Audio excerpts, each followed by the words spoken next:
akin, no? Tsaka yung nakaraan kay Joshua. Ayan, magandang umaga po mga kapatid. Batiin niyo yung katabi niyo. Magandang umaga. Ayan.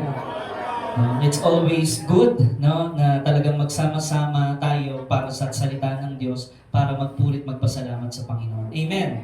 Ang title po ng ating pag-uusapan at connected din po talaga sa devotion, kaya di po kami nag-usap ni Sister Kia. It is a very deep connection, no, that we must always speak the truth of God's Word. Amen. Ang title po nito mga kapatid, Speaking the Truth in Love. Amen. Basahin ulit natin yung title. 1, 2, 3, go! Speaking in love. Ayan. Dahil sa pag-ibig sa atin ng Panginoon, nararapat lamang na sabihin natin yung totoo. Amen po ba mga kapatid?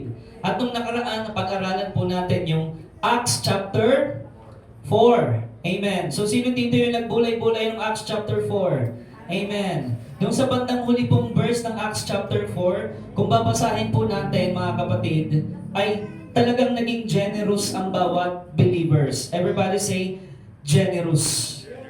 No? Or naging giver talaga sila, nagtulong-tulong sila para itaguyod ang gawain ng Panginoon. Amen. Sino dito yung gusto niya makasama siya? Pastor, sama ako dyan. Itaguyod natin ang gawain ng Panginoon. Amen. Palakpakan natin ang Panginoong Diyos. Basahin po natin sa Acts chapter 4 sa King James Version. Amen. Sa Acts chapter 4, dito po sa verse 32, mga kapatid. Everybody, let's read the Bible. No? Acts chapter 4, ang sabi po doon, and the multitude of them that believed were of one heart. Everybody say one heart. One heart.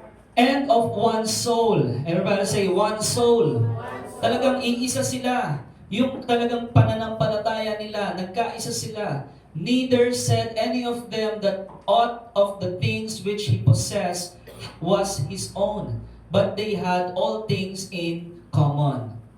And with great power gave the apostles witness of the resurrection of the Lord Jesus. And great grace was upon them all. Everybody say, great grace. Ayan. Dakilang grasya ng ating Panginoon. Neither was there any among them that lacked. Walang sino man sa kanila ang nagkulang kasi nga mapagbigay ang bawat isa.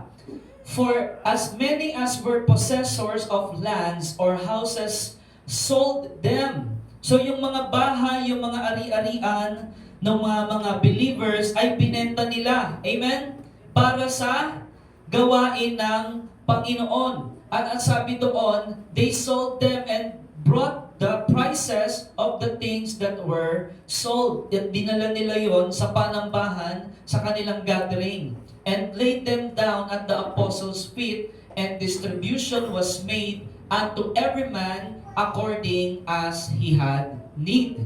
Sa 36, and Joseph, who by the apostles was surnamed Barnabas, which is being interpreted the son of encouragement of or consolation, a Levite and of the country of Cyprus, having land, sold it, at meron din siyang ibinentang kanyang ari-arian, at yung pinagbentahan ay ibinigay sa mga apostles, no?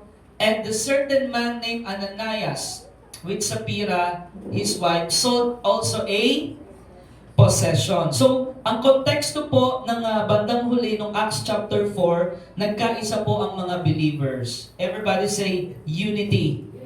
Amen. Nagkaisa po silang lahat at yung mga mahihirap na kanilang mga members talagang tinulungan.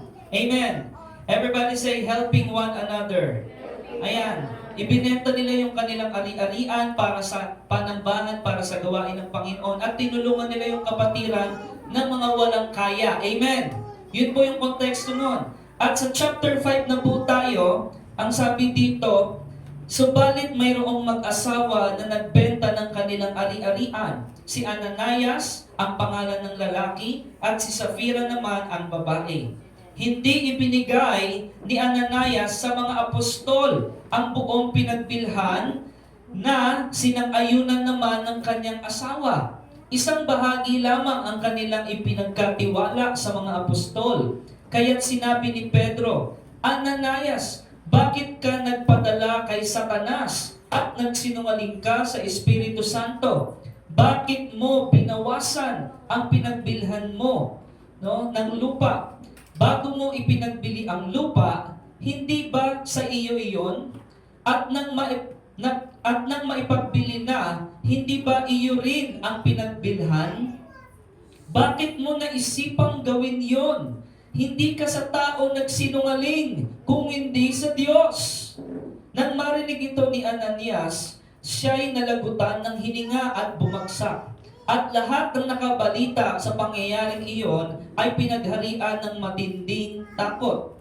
Lumapit ang ilang binata, binalot ang bangkay, at siya'y inilibing. Pagkaraan ng may 3 oras, dumating naman ang kanyang asawa na walang kamalay-malay sa nangyari. Kinausap siya ni Pedro, sabihin mo sa akin, ito nga ba lamang ang kabuuang halaga ang pinagbilhan ninyo ng inyong lupa? Ang sabi ni Sapira, opo, yan lamang ang sagot ni Sapira. Kaya't sinabi sa kanya ni Pedro, bakit nagkaisa kayong subukin ang Espiritu ng Panginoon? Hayan, kadarating pa lamang ng mga naglibing sa iyong asawa at ikaw naman ngayon ang isusunod nila. Sa verse 10, noon din nabuwal si Sapphira sa paanan ni Pedro at namatay. Pagpasok ng mga binata, nakita nilang patay na siya, kaya inilibing siya sa tabi ng kanyang asawa. Nakadama ng matinding takot ang buong iglesia at ang lahat ng nakabalita nito. Tayo po muna ipanandali ang manalangin. Ama naming Diyos na makapangyarihan sa lahat, maraming salamat po sa oras na ito, sa salita na aming matatanggap at patuloy, Lord God, mangusap ka sa bawat isa nang sa gayon patuloy na masunod namin ang iyong kalooban. Ang iyong Santong Espiritu, Panginoon, ang siyang kumilos sa aming kalagitnaan. Sa iyo lamang ang pasasalamat at papuri sa pangalan ng Panginoong Hesus. Amen. Amen. So ang konteksto po nito, mga kapatid, nung nangaral si Pedro about the resurrection of the Lord Jesus Christ, 5,000 believers ang talagang na-convert, amen, nakakilala sa Panginoon. Bandang huli ng chapter 4, nagkaisa sila, naging generous ang bawat isa, at nagtulungan sila para itaguyod ang gawain ng Panginoon. Yung mga mahihirap na kanilang mga kasama, tinulungan nila, ibinenta yung mga ari-arian para tulungan ang kapatiran. Amen. Yun po ang konteksto nun. At sumunod doon kay Joseph at kay Barnabas, merong mag-asawa na nagbenta rin ng lupa. No? Ngunit ang ginawa ng mag-asawa ay sila'y nagsinungaling. Everybody say, speak the truth. Amen. Sila'y nagsinungaling sa banal na Espiritu, sapagkat yung mag-asawa, ipinangako nila na buong buo ibibigay yung pinagbilhan ng lupa. Ngunit hindi nila yung tinupad, mga kapatid. Yun po ang konteksto nito. Kaya naman ang nangyari po ay, anong nangyari? Nung pagkabasa natin, sila po ay nalagutan ng hininga. Right there and there, nung sila'y nagsinungaling, sila po ay nalagutan ng hininga. Kaya mga kapatid, napakadelikado po ang pagsisinungaling. Amen. Sa 10 Commandments po, Exodus, di ba, chapter 20, sa verse 16, ang sabi doon, huwag kang magsisinungaling. Amen po ba, mga kapatid? Thou shalt not bear false witness against thy neighbor. No? Do not lie. No, kasi ang kultura ng pagsisinungaling talaga mula noon hanggang ngayon ay talagang talamak. Sino naniniwala dito maraming taong sinungaling? Amen. Maraming tao talaga hindi tapat at totoo sa Diyos. Marami yung sinasabing relihiyoso lang pero wala talagang deep connection sa Panginoon. Amen. Marami pong ganoon. At sinasabi ng Panginoon, don't swear. Sabi niya sa Matthew chapter 5, 34 to 35, huwag kayong sumumpa, huwag kayong mangangako. In other words, huwag kang magsabi na, oh, mamatay man ako, oh, pex man, talagang gagawin ko ito. Amen. So, yun po ay kasalanan sa Panginoon. yung mga expression na ganoon. Sabi pa nung iba, cross my heart, hope to die. Ikaw lang talaga. Tapos may chinat siya. Babe, saan ka na? No? So, grabe, very rampant yung sinungaling. Cheating and lying is very rampant in these last days. Amen. Marami talaga po ay hindi nagmamahal sa katotohanan. Mas inibig pa ng tao yung dilim kesa sa liwanag. Yun po ang sinasabi ng Biblia. Kaya sinasabi po ng Panginoong Hesus, hindi mo naman kailangang gawin yun eh. Tama? Hindi mo naman kailangang mangako, lalo na kung hindi mo naman tutuparin. At lalong-lalo na, huwag mong gamitin ang pangalan ng Diyos kapag ikaw ay nangangako. Kapag ikaw ay may gagawin at sasabihin mo, sa Diyos ko lang ibibigay ito, tapos hindi mo tinupad. Amen. So yun po ay kasalanan sa Panginoon. Sinasabi ng Panginoon, let your yes be yes, let your no be no. Yun ang gusto ng Lord. Kung hindi mo kayang tuparin, huwag kang mangako or huwag kang mag-swear. Do not bear false witness. Do not swear. Swear not at all, sabi doon. Neither by heaven, for it is God's throne. Amen? Ganun po yung kasi marami po kasi yung pa-impress. Amen? Maraming nagsisinungaling para ma-impress sa kanya yung ibang tao na sasabihin niya, ganito yung gagawin ko, tapos hindi naman po niya matutupad. Amen? So, ganun may nangyayari pong ganun mula Old Testament hanggang sa panahon ng New Testament, sa early church, at hanggang sa panahon po natin, marami po ang nakakagawa ng ganong kasalanan. Kaya napakahalaga po ng topic na ito. Sino dito yung sinasabi, sige po, Pastor, ituloy mo. Amen. Palakpakan natin ang Panginoong Diyos. Hallelujah. Kaya sabi, yung mga Pariseo, ang isip nila, porket sila ay religious leader, akala nila okay lang. No? Akala nila okay lang na magsinungaling. No? At kadalasan pa yung mga reliyoso, ginagamit yung pangalan ni Jesus. Tama? Ginagamit yung pangalan ng Diyos. Sabi sa James chapter 5 sa verse 12, no? Referring to God's people, clear na sinasabi ng Lord, let your yes be yes, let your no be no. Huwag kang mangako sa langit at sa lupa, and your no be no, lest you fall into condemnation.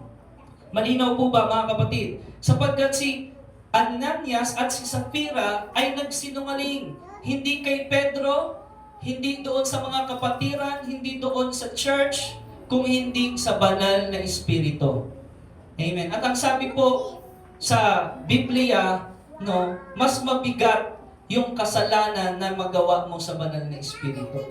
Amen? Sabi nga, yung kasalanan na nagawa mo sa anak ng Diyos, kay Kristo, may kapatawaran pa eh. Pero pag sa banal na Espiritu na, grabe, mabigat po yun. Amen? Kaya ingat po tayo mga kapatid sa mga binibitawan po nating mga salita. Tama po ba? Amen. Ito po ay may kinalaman po sa atin pong relationship sa Panginoon. Ang tanong ko po sa inyo, are we behaving like what God is saying to us? Tayo bang mga Kristiyano ay talagang yung karakter natin, pinagpapakontrol ba talaga tayo sa Holy Spirit? Nagbe-behave ba tayo? O nagpapa-impress tayo? Amen? Kasi ang banal na Espiritu, one of the fruits of the Holy Spirit, self-control. Amen? Yung hindi dahil porket sobrang saya mo, hindi pa dahil porket talagang sobrang galak na galak mo, mangangako ka na lang. Amen? Lalo na kahapon, Hearts Day, maraming nagpangakuan. Babe, ikaw lang talaga, malaman kita. Diba?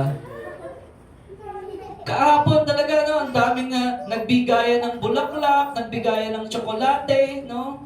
Nabungi na nga yung iba. So, tapos nangako yun, malamang maraming nangako kahapon. Tama? Ikaw lang talaga forever and ever. Love you. Diba? Maraming ganun. Pero, ano pong nangyayari? Marami po sa mga salitang yun, kasinungalingan. Amen. Kasinungalingan. Bakit po? It is just based on your emotion and it is not based in the truth of God's Word. No? So, kaya mahalaga, you have deep connection, you are rooted in the Word of God. You are rooted with your relationship with the Holy Spirit, with the Lord Jesus Christ. Amen.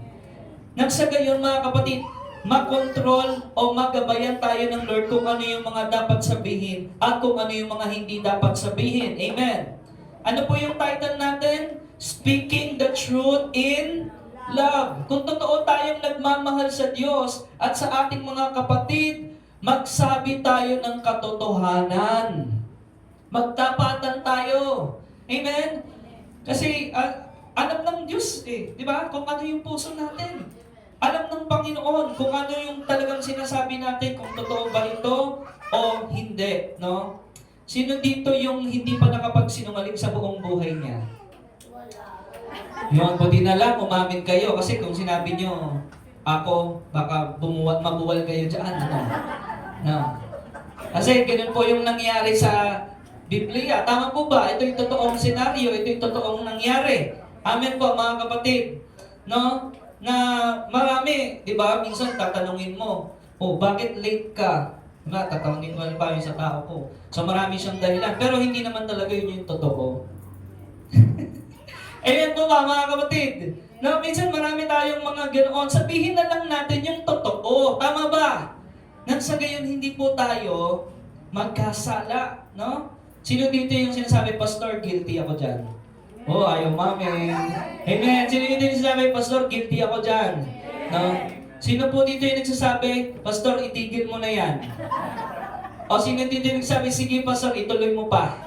Praise the Lord, palakpakan natin ang Panginoon. No? Paano ba tayo nakakapagsinungaling? Di ba?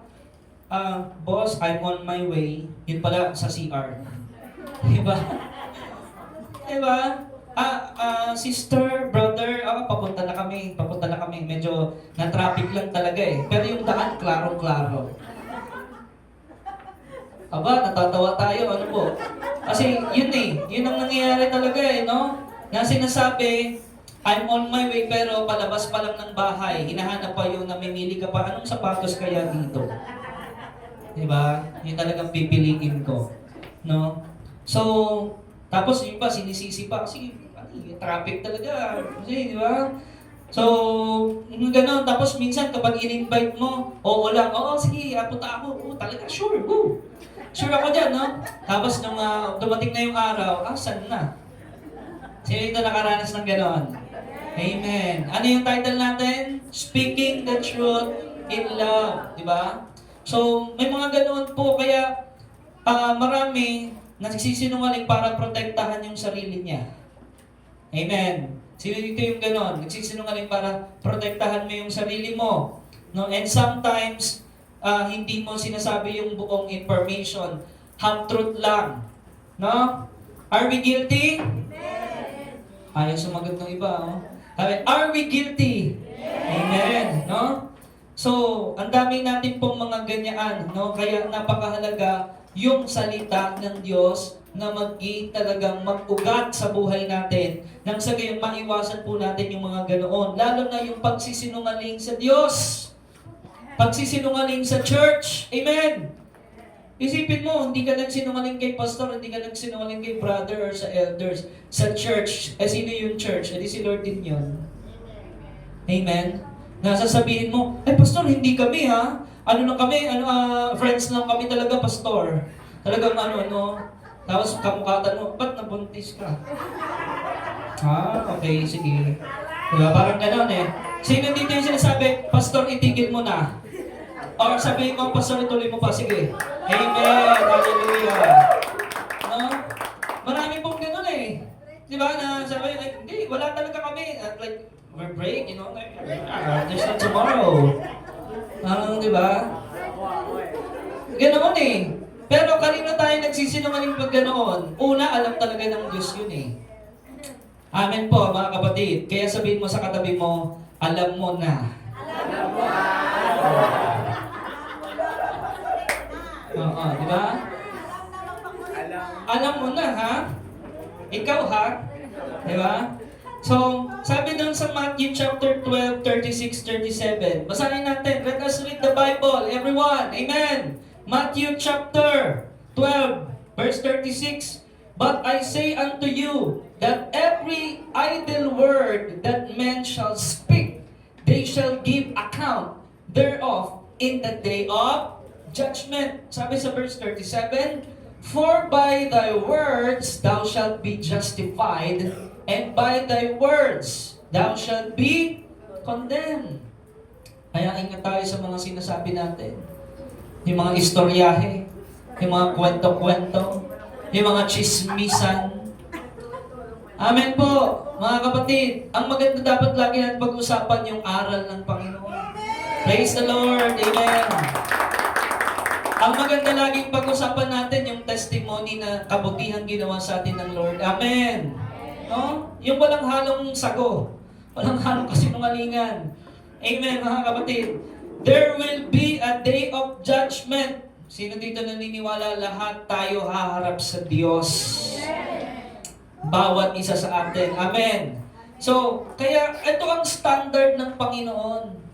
Ito yung standard niya na ang bawat isa sa atin sa ganang ating sarili, hindi natin maabot yung standard ng Lord. Kaya po pinagkaloob tayo sa atin ang banal na Espiritu. Amen. Pinagkalooban tayo ng mga tao sa buhay natin na maggagabay sa atin patungo sa level of our faith, Christ-likeness. Amen po. So, sinabi pa, Old Testament pa lang, it has to do with our lips or with our tongue. Amen. No?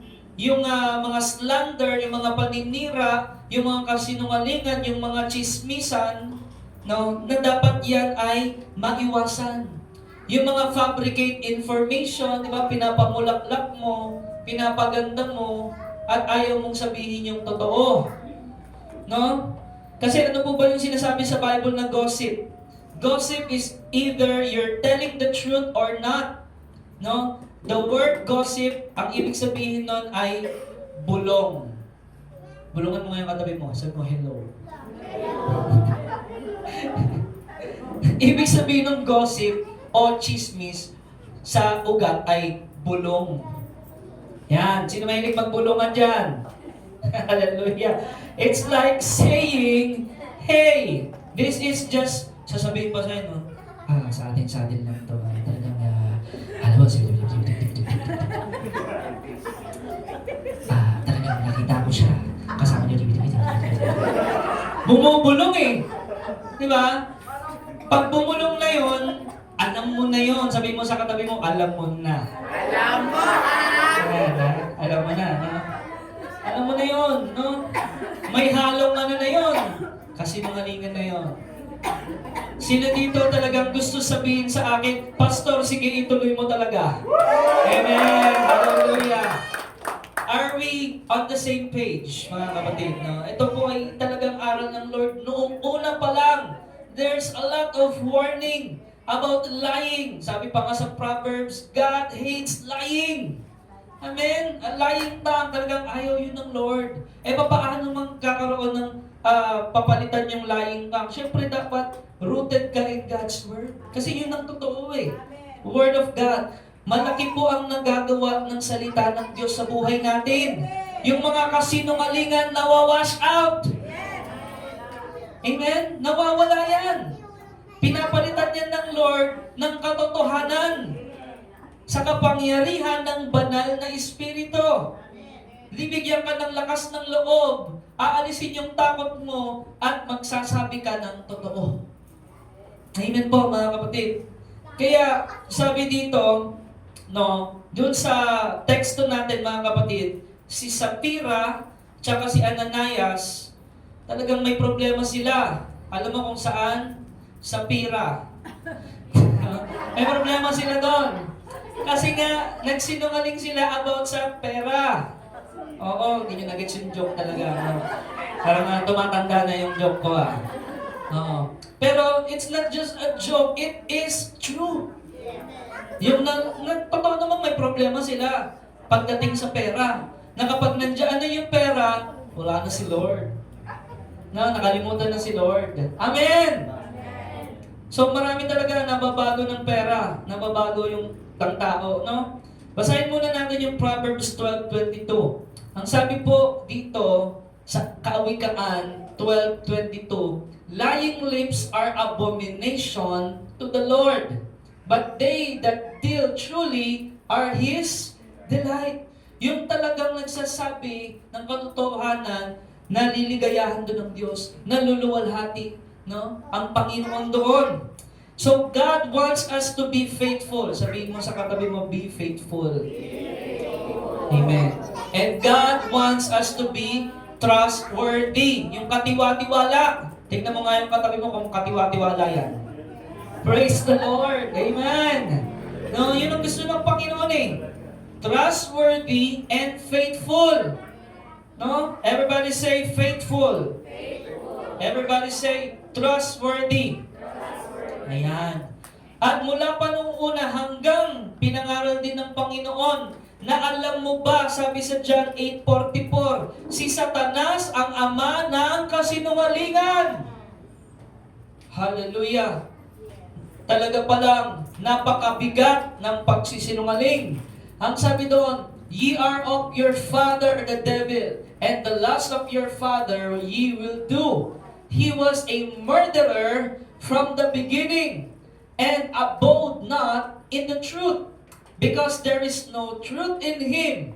When he speaketh a lie, he speaketh of his own, for he is a liar and the father of lies. Amen po mga kapatid. Maliwanag po sinasabi ng Panginoong Hesus na kapag ikaw ay namubuhay sa kasinungalingan, ang iyong magiging tatay ay si Satanas. Sino ba dito yung nag-gets yung sinabi ng Panginoong Hesus? Pag nabuhay ka sa pagkakukunwari, at nabuhay ka sa as a pretender, as a liar, your father is Satan, sabi ng Panginoon. Amen? So, magpakatotoo na tayo sa Panginoon habang may oras pa. Amen? Sino dito yung sinasabi, Pastor, talagang ituloy mo talaga yan. Ituloy ka po ba? Amen. Palapakan natin ang Panginoon. Hallelujah. No? So, mga kapatid, nakaka-surprise ba if I tell you na ang unang kasalanan ng tao ay pagsisinungaling? Sino dito nakakaalam na ang unang kasalanan ng tao, Adan at si Eva, ay kasinungalingan? Baka ngayon mo lang nalaman yun.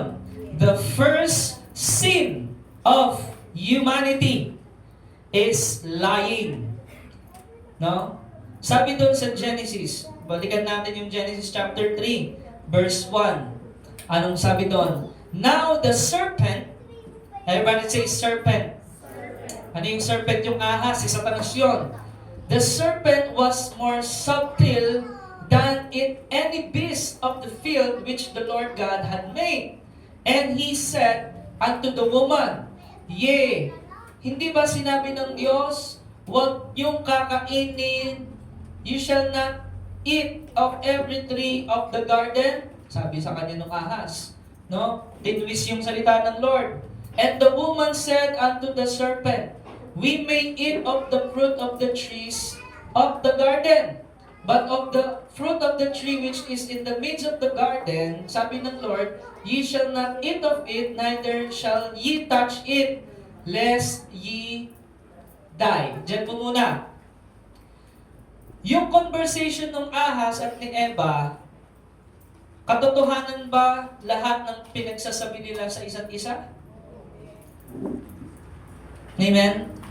Ang sabi lang ng Panginoon, huwag niyong kakainin yung bunga ng punong kahoy na nagbibigay ng kaalaman sa masama at sa mabuti.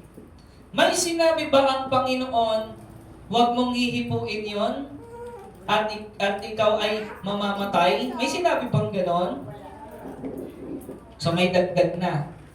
So kilala nyo na, yung pinakaunang chismosa sa buong mundo. Oo. Diba? Isipin mo, nagkukwentuhan sila ng ahas. Iniba yung sinabi ng Diyos. No? So, it's a lie. Anong sabi sa verse 4? And the serpent said unto the woman, Ye shall not surely die. Hindi naman kayo mamamatay eh. No? Ano lang, joke lang ni Lord yun. Ano ba? No?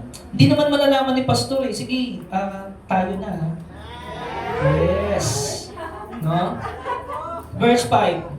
For God doth know that in the day ye eat thereof, then your eyes shall be opened, and ye shall be as gods. Magiging parang Diyos kayo, knowing good and evil. Ano yung sinasabi nilang dalawa sa isa't isa? No? Si Satan, sinasabi kay Eva, ay ayaw ng Lord maging masaya ka. No? Sino dito yung nadaya na ng ganun? No, na parang may bumubulong sa iyo na ayaw ni Lord, ayaw ni Pastor na maging masaya tayo. Diba? Talagang you and me against the world. I love you. Diba? Parang ganyan, kaya alis na tayo sa church na yan kasi inihigpitan nila tayo. Eh, totoo naman yung pagmamahalan natin, sigdalisay ng ginto. Sino dito yung sinasabi, sige po, Pastor, ituloy mo pa. Praise the Lord. Amen. No? Kaya sabi mo sa katabi mo, alam mo na. Alam mo. Alam mo na talaga yon, no? So, kaya sinabi doon, si Satan, no? Sinasabi ni Satan kay Eva, ayaw ni Lord maging masaya kayo. No? Gusto niya, ganyan-ganyan lang kayo. No? He is telling Eva na, walang pakialam sa iyo si Lord. Ayaw na Lord na happiness kayo. No? Kapag ka naniwala ka sa kasinungalingan ng gano'n ni Satanas, yun ang moment ng iyong pagbagsak. Amen? No? So, bakit maraming mga kabataan ngayon nagsisinungaling sa kanilang mga magulang? Nagsisinungaling sa church. Nagsisinungaling kay pastor. Huli kayo ha. Because ang iniisip nila, kontrabida si nanay, kontrabida si tatay, kontrabida si pastor, at lahat ng mga taga-church, kontrabida kayo. Yun ang iniisip ng maraming kabataan ngayon. Ang hindi nila alam, pinoprotektahan sila sa tiyak na kapahamakan. Sino dito yung sinasabi, sige pastor, talagang ituloy mo yan. Praise the Lord. Amen. No? So, hindi na kami kumukontra. Hindi sa kontra kami sa nararamdaman mo. Amen? Ang lakas ng correct doon, no? No? Ang sinasabi ng Diyos, dahil gusto kong mapabuti ka. Gusto kong magtagumpay ka. Maghintay ka ng go signal ko. No? Huwag ka basta sugod ng sugod. No? Yun yung sinasabi ng Panginoon. Pero si Satan, gusto niya, itulak ka niya. No? Doon sa kapahamakan. No? So, ano ang solusyon ng pagsisinungaling? No? Ano yung title natin? Speaking the truth in love. Salita ng Diyos. Mga kapatid, ang solusyon ng kasinungalingan ay you need to focus on the truth of God's Word. Ano ba yung sinasabi ng Diyos patungkol sa buhay natin? No? Once you focus sa Diyos, di ba? Kaya nga mag-focus ka sa Kanyang salita, sa prayer life mo, sa paglilingkod mo sa Panginoon, magkakaroon ka ng discerning spirit. Amen? Pag-focus ka sa Lord, alam mo kapag yung kausap mo ay sinungaling. Amen. Madidiscern mo yun. Bakit? The Holy Spirit is telling you, no, that guy or that girl, you know that boy, you know that girl, he's a liar. No? Sasabihin sa'yo ng Holy Spirit yun eh. Amen. No? At ipapakita sa iyo ng banal na espiritu ang totoong nangyayari o mga ginagawa, no, sa iyo, no. Kaya mga kapatid, ang unang kasalanan ng tao ay ano? Kasinungalingan. Ang unang kasalanan sa early church, sa Book of Acts ay ano? Kasinungalingan din. No? Kasi mabasa natin, Acts 1, 2, 3, 4, wala naman eh, no? Okay naman eh. Talagang may persecution lang, nangangaral sila, nagpagaling sila ng lumpo. Talagang grabe yung kilos ng banal na Espiritu. Amen! Nung sa Acts chapter 5 na, kumilos pa rin ba ang banal na Espiritu? Yes! The Holy Spirit is gentle. Pero alam niyo po ba, ang Holy Spirit ay mabagsik din. Sino dito naniniwala dito?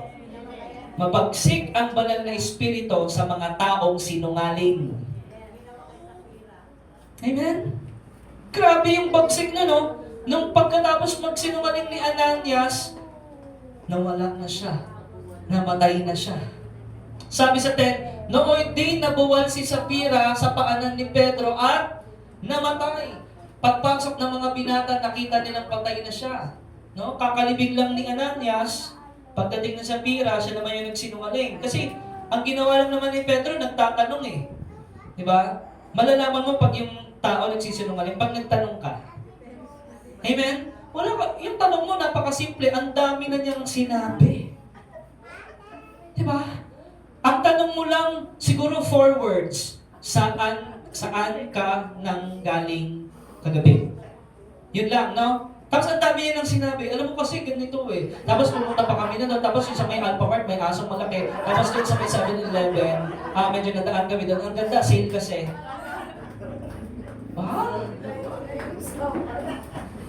Asan dun yung sagot?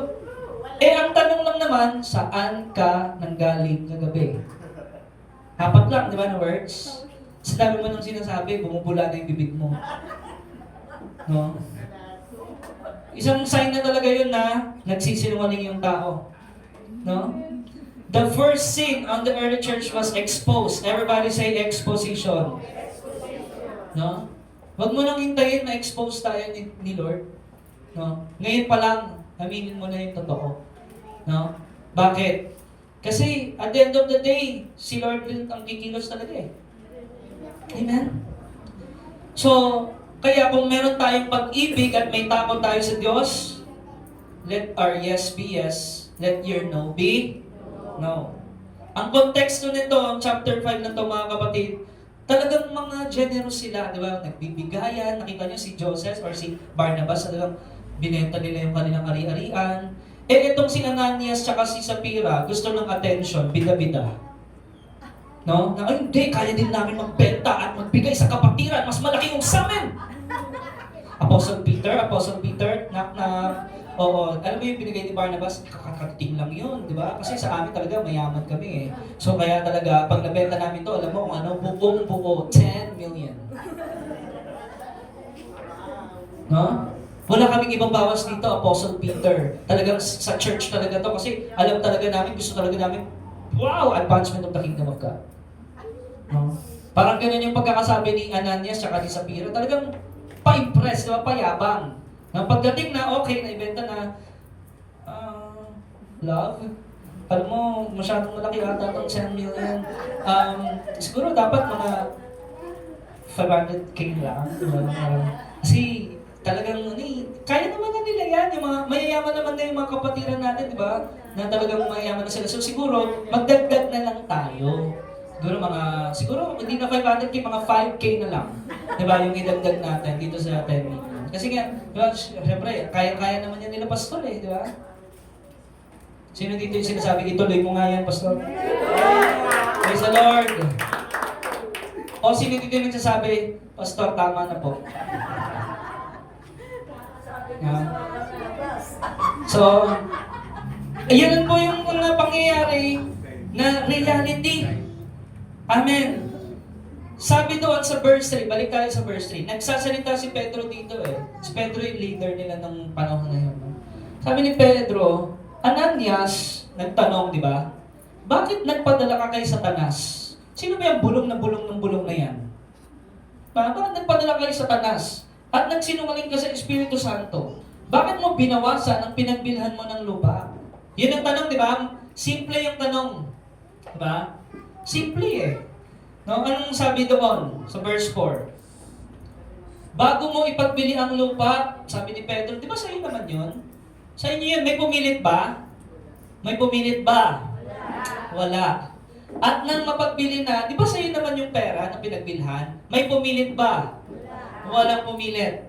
Bakit mo naisipang gawin yon? Sabi ni Apostle Peter, hindi ka sa tao nagsinungaling, kundi sa... Wala namang pumilit sa iyo eh. Kulang na lang sabihin ni Apostle Paul, masyado ka kasing bida-bida. Na ayaw mong maungusan ka ni Barnabas na nagbenta din para sa church, no? Masyado kasing bida-bida, no? Tapos hindi lang nakita yung pangalan mo, nagwawala ka na. Diba? Sino dito na, Pastor? Ituloy mo yan. Praise the Lord. Amen. Tama ba? Nangyayari ba sa church yan? Hallelujah. No? Pero kung ang intensyon talaga natin makatulong, wala nang pilitan yun. Diba? Makatulong sa gawain ng Panginoon, hindi mo na kailangang ipilit. No? Nobody is forcing you to give to the church, to give to the body of Christ. Nobody is forcing you to give. Wala. Nobody is forcing you na ibenta yung ari-arian mo, yung property mo, para sa church. May pumilit ba? Walang pumipilit. Sabi ni Apostle Peter. No? And when you lie hindi sa tao, hindi sa pastor, hindi lang sa church, kung hindi sa Diyos. Kaya mas lalong semplang ang buhay mo. Bakit? Kasi sinungaling ka eh. Sino dito nagigets yung sinasabi ni Apostle Peter? Kaya nagkanda semplang-semplang ang buhay ng tao. Alam mo kung bakit? Ano unang kasalanan? Kasinungalingan. Gusto mo maayos buhay mo? Sino dito gusto maayos buhay niya? Speak the truth. Continue with my teaching, sabi ni Jesus, and you shall know the truth, and the truth shall set you free. Free from what? From all lies. From all yung mga pa-impress, yung mga pagkukunwari, di ba? Yung talagang relihiyoso ka. Pero ang sama ng ugali at kasinungalingan talaga ang pinapabuhay mo. Amen! So, yun po. Kaya anong ginawa ng banal na espiritu kay Ananias sa verse 5? Nang marinig ito ni Ananias, paano kaya nalaman ni Peter yun? Ni Apostle Peter. Kala niya, manloloko niya si Peter, no? Siya'y nalagutan ng hininga at bumagsak. At lahat ng nakabalita sa pangyayaring iyon ay pinagarian ng matinding takot. Alam niyo kung anong nangyari sa oras na iyon? Wala nang gustong magsalita. Di ba? Wala nang gustong bumukas sa kanilang bibig. Grabe kasi biglang namatay eh. Lumapit ang ilang binata, binalot ang bangkay, at siya'y inilibing. No? On the verse 6 to 8. No? Unti-unti, sabi doon, pagkaraan ng 3 oras lang dumating naman ang kanyang asawa na walang kamalay-malay sa nangyari. Kinausap siya ni Pedro, sabihin mo sa akin. Ito, nagtanong na naman si Apostle Peter. No? Nagtanong siya, simple nung tanong na naman eh. Ito nga ba lamang ang kabuang halagang pinagbilhan ninyo ng lupa? Simple po ba yung tanong o hindi? Simple. Tama? Ang sabi ng babae, opo, yan lang. Di ba? Opo, yan lang po yun talaga. Pexman. Parang gumanon pa no? Cross my heart. Di ba? So, sagot nung babae, yan lang talaga. Parang galit pa yung iba di ba? Hindi, yan talaga yun Di ba? Gagalit-galitan pa. Kasi meron siyang pinagtatakpan. Tapos, anong sabi sa verse 9? Kaya't sinabi sa kanya ni Pedro, bakit nagkaisa kayong subukin ang Espiritu ng Panginoon?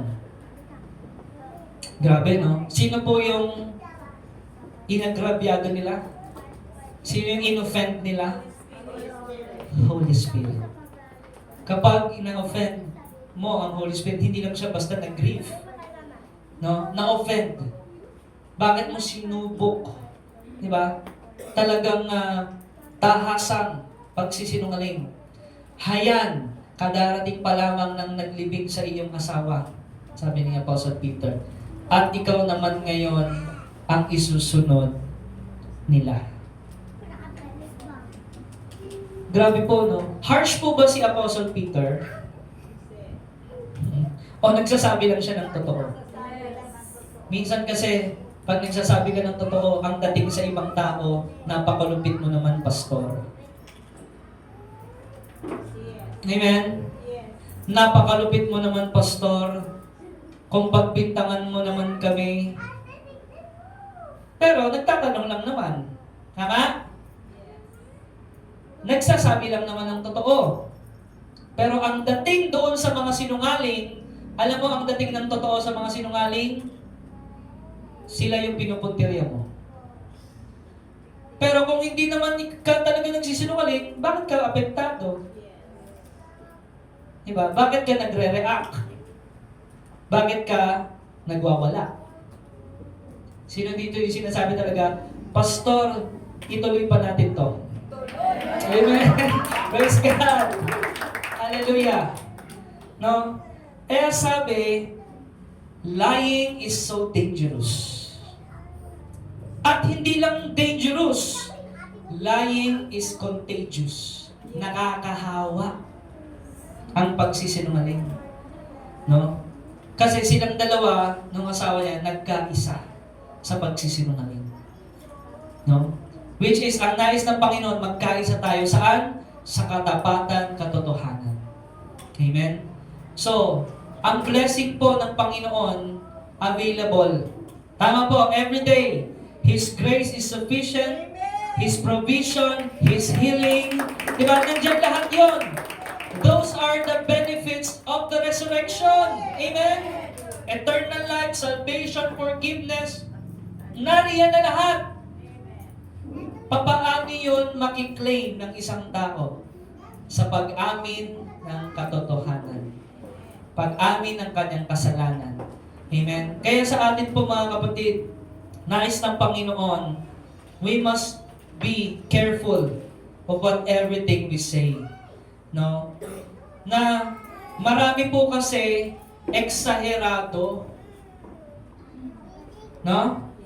Ini-exaggerate yung mga bagay-bagay na wala namang kabagay-bagay. Di ba? Na yung mga maliliit na bagay, maraming binibig deal. Yung mga hindi dapat i-big deal sa kanya. Alam mo kung bakit? Senyales yan, marami siyang tinatago. Sino dito, Pastor, ituloy mo pa talaga yan. Praise the Lord. Amen? Ganun po kasi, totoo ang Biblia. Totoo ang sinasabi ng Biblia. Amen? Let's agree to that. No? Totoo ang sinasabi ng mga apostol. Totoo ang sinasabi ng salita ng Diyos.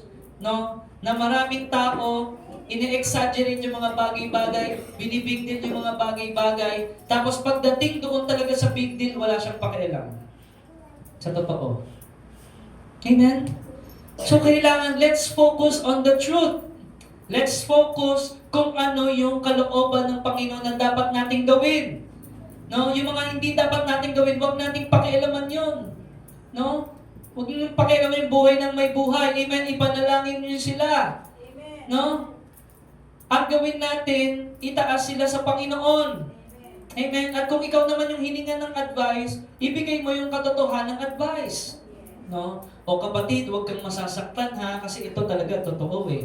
Diba? Alam mo yung mga ginagawa ng ganyan, ikasalanan yan sa Panginoon. Amen? Speaking the truth in love. Yung mararamdaman niya yung pagmamahal ng Lord. Amen? Kapag ikaw ay nagbigay ng advice, na alam mo ba, sa Bible, hindi yung kalooban ng Panginoon. Amen? May mga ganon. So, pwede po nating sabihin ang totoo in a lovable way or in a good way. Amen po? Hindi siya yung talagang kayo! Di ba? Mga ano kayo? Hindi ganon. Amen? Hindi yung judging, kung hindi speaking the truth in love. Yun po ang nais ng Lord sa atin, mga kapatid. So, kaya, magsabi tayo ng katotohanan kasi ang katotohanan, nakaka-influence din yan. Kung ang kasinungalingan nakakahawa, ganun din, dapat mag-viral ang katotohanan. Amen? Ang dapat na kumalat ay ang gospel. Sino dito yung sinasabi niya na, Pastor, gusto ko talagang tumulong sa paglaganap ng gospel? Amen? Yung talagang gusto mo talagang na maraming maligtas ng mga kakilala mo, ng mga mahal mo sa buhay. Sino dito yung ganon? Amen? Yung gusto niya yung mga mahal niya sa buhay, makakilala din kay Jesus, makaalam ng katotohanan, makalaya sila sa mga kasinungalingan, makalaya sila sa mga kadiliman ng sanlibutan. Amen? Kaya napakahalaga mga kapatid, malaman natin na this is serious. Seryoso po ito. Mga kabataan, hanggang sa ating mga adults, seryoso po ang usapin ng katotohanan at kasinungalingan. Gaano ka seryoso doon, pwedeng ikamatay mo. Amen? Marami na bang namatay sa kasinungalingan? Marami na. Amen? At marami ding namatay sa katotohanan. Pipili ka lang. Namatay ka na nasa katotohanan ka o namatay ka na nasa kasinungalingan ka. Amen? Sino dito yung sinasabi niya, ako gusto ko talaga tumayo hanggang wakas sa katotohanan. Palakpakan natin ang Panginoong Diyos. Amen? So yun po ang sinasabi sa atin mga kapatid. Sa verse 9, no? Hanggang verse 10. Ang sabi doon, noon din nabuwal si Sapphira sa paanan ni Pedro at namatay din siya. Pagpasok ng mga binata, nakita nilang patay na siya, kaya nililibing siya sa tabi ng kanyang asawa. Nakadama ng matinding takot ang buong iglesia at ang lahat ng nakabalita nito. Grabe po pala ang Holy Spirit. Grabe pala, Pastor, yung series niyong Overflow. Akala ko gentle lang ang Holy Spirit. Yes, He is gentle. Pero mabagsik siya sa mga nagsisinungaling sa Diyos at sa iglesia ng Diyos. Amen po, mga kapatid. So kaya, yung wife ni Ananias, which is si Sapphira, immediately, everybody say immediately, agad-agad, no? Na ano siya, talagang nabuwal, fell. It's like, kumbaga kung i-analyze natin to, yung dalawang yon na heart attack. Biglaan inatake sa puso. Alam niyo ba maraming mga taong sinungaling inaatake sa puso? Sabi mo ulit sa katabi mo, alam mo na. Ngayon, alam mo na. Diba? Pag punong-puno ka ng kasinungalingan, diba? At lalo-lalo nagsinungaling ka sa Holy Spirit, ang pwedeng mangyari sa iyo, ganito. Boom! Heart attack. Wala na agad. Immediately fell because of lying spirit. Amen po mga kapatid. What if every time you lie, you will have a heart attack? Paano kaya kung gawin kaya ng Panginoon yon? Ang bawat magsisinungaling maha-heart attack. Diba? Check mo yung katabi mo. Okay ka ba? Dito pa naman, dito pa naman. Tumitibok pa naman? Tumitibok pa naman? Okay. Okay pa naman, no? Yung heart rate, okay pa? Praise the Lord. Ibig sabihin, the Holy Spirit is embracing you right now. Palakpakan natin ang Panginoon.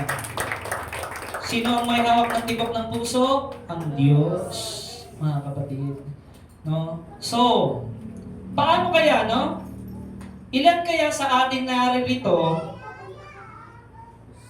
ang heart attack? Kung gawin ng Diyos na kapag nagsinungaling ka, boom, immediately you will fall down. Mm-hmm. Ilan kaya ang matitira? Ha? So, sino dito yung convinced na talaga ng Holy Spirit na ang pagsisinungaling ay seryosong bagay? Amen? Amen? No?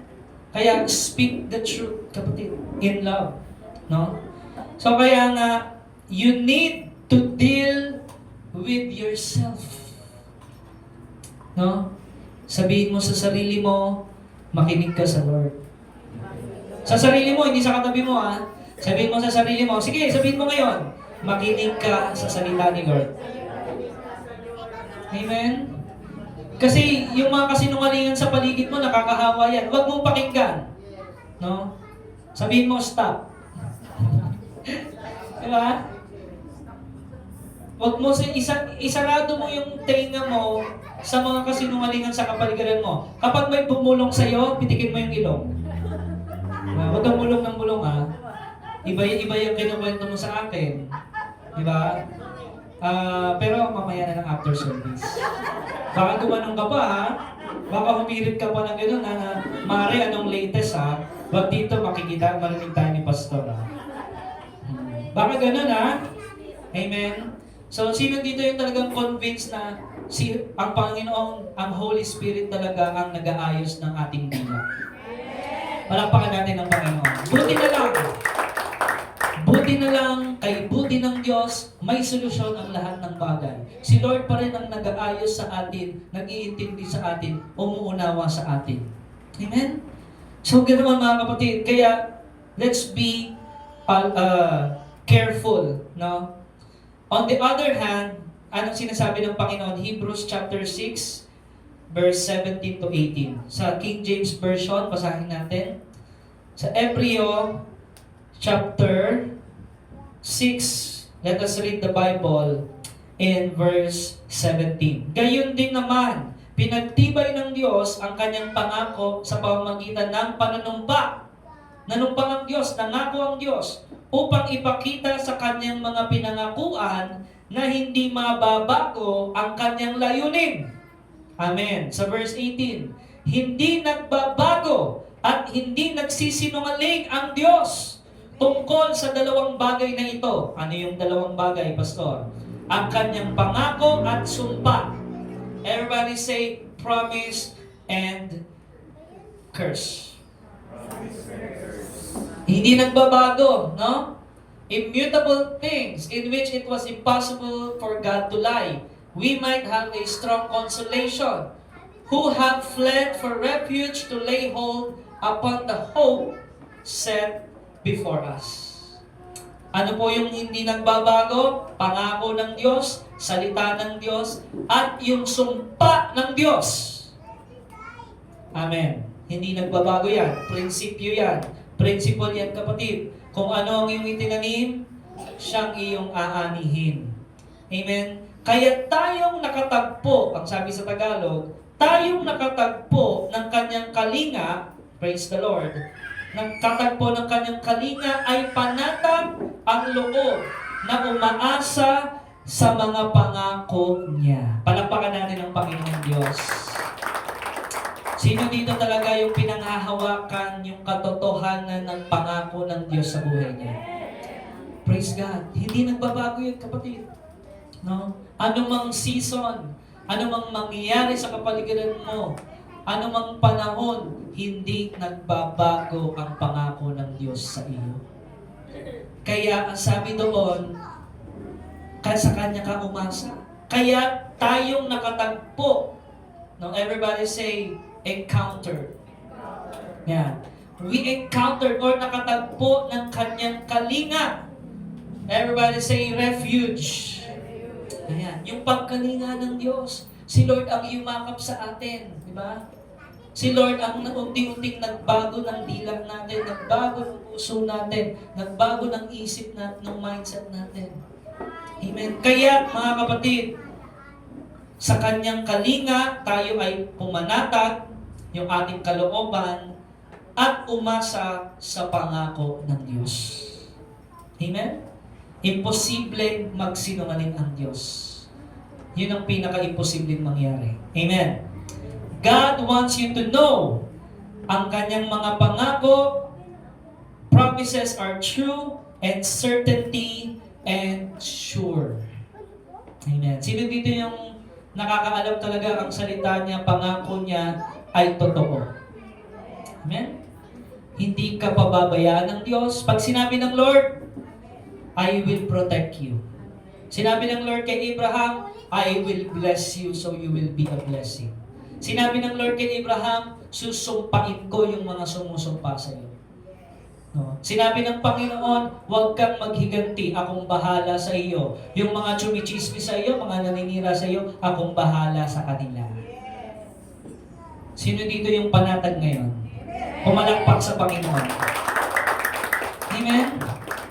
Yung mga may tangka sa buhay mo, yung mga waiting na bumagsak ka, sabi ng Panginoon, huwag mo silang pansinin.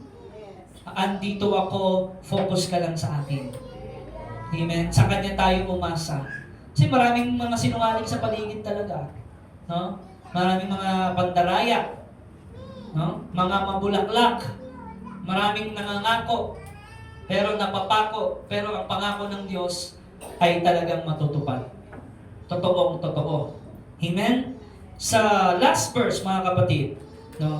Sino dito yung sinasabi niya, buti na lang tapos na si pastor?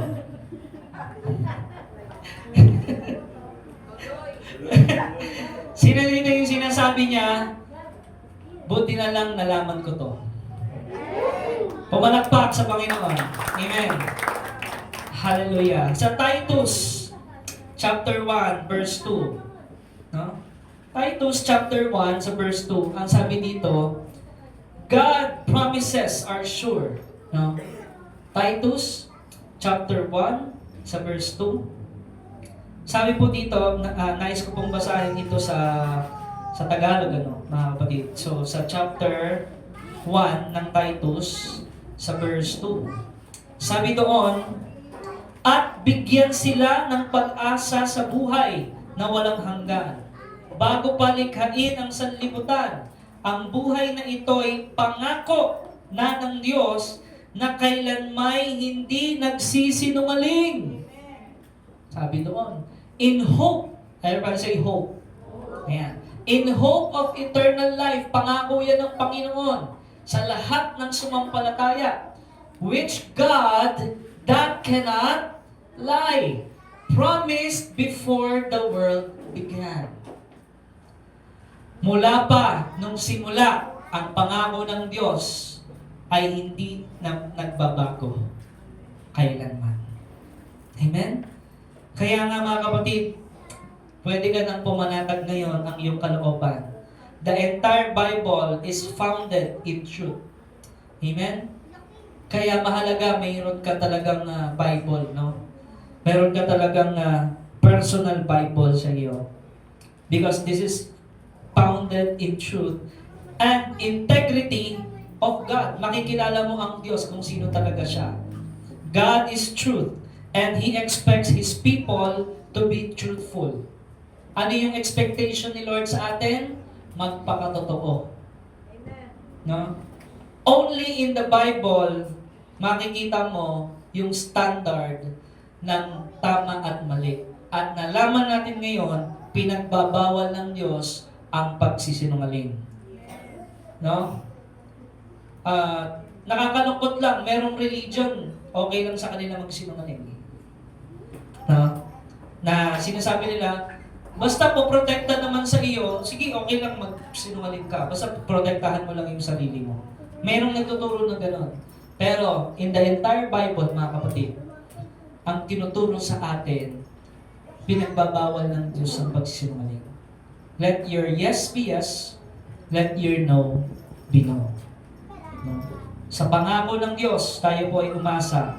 Sa Panginoong Jesus, lagi tayong tumawag. Sa banal na Espiritu, lagi tayong mapangunahan niya. Amen?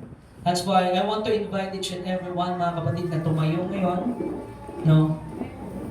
At tayo po ngayon ay mananatili